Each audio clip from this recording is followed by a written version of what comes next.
Flamingo series millennium Hindi पाठमाला 3 पाठ 4 दशहरे का मेला। दशहरे का मेला दशहरा भारत के प्रमुख त्योहारों में से एक है। दशहरे के दिन ही अयोध्या के राजा दशरथ के पुत्र श्री राम ने लंका के राक्षस राज रावण का वध किया था। इस त्योहार को बुराई पर अच्छाई की विजय का प्रतीक माना जाता है, इसलिए इस त्योहार को विजयादशमी भी कहा जाता है। दशहरे से 10 दिन पहले से ही स्थान स्थान पर रामलीलाएं होनी शुरू हो जाती हैं।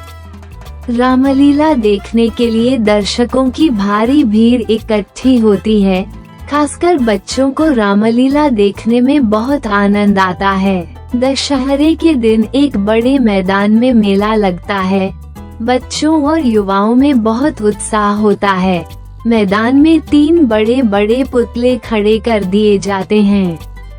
इन पुतलों में एक रावण का, दूसरा उसके भाई कुंभकर्ण का होता है, तीसरा पुतला रावण के पुत्र मेघनाद का होता है। इन पुतलों में बारूद भरी होती है। जब ये पुतले जलते हैं तो उनमें से अस्त्र शस्त्रे के चलने के समान आवाज निकलती है।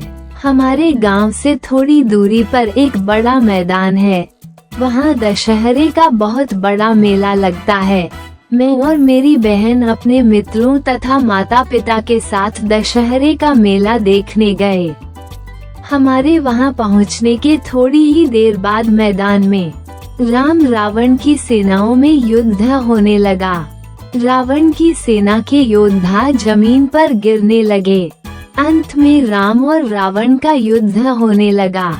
कुछ देर बाद श्री राम ने धनुष से बाण चलाया, जो रावण की नाभि में जा लगा। भीड़ ने जोर से श्री राम की जय का उद्घोष किया। रावण के धराशायी होते ही श्री राम के धनुष से निकला अग्निबाण सीधा रावण के पुतले में जा लगा। पुतले में आग लग गई। दूसरे व तीसरे बाणों के प्रहार से थोड़ी ही देर में कुंभकर्ण और मेघनाद के पुतलों में भी आग लग गई।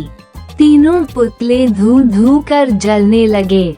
उनके फटने की भयंकर आवाज सुनकर बच्चों ने खूब तालियां बजाईं और जय श्री राम का सामूहिक उद्घोष करते बाहर की ओर चलने लगे।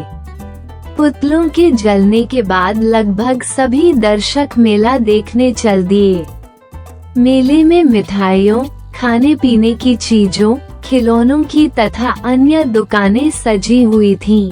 इन पर बच्चों की बहुत भीड़ थी। मेले में खिलौने वाले धनुष, बाण, तलवार, गदा, रंग बिरंगे गुब्बारे आदि बेच रहे थे। कुछ बच्चे चाट पकौड़ी खा रहे थे, तो कुछ किशोर बड़े झूलों का आनंद ले रहे थे। कुछ बच्चे धनुष, गदा, तलवार आदि खरीद रहे थे। मैंने भी कुछ खिलौने आदि खरीदे। फिर दोस्तों के साथ मिलकर हमने भी चाट पकौड़ी खाई।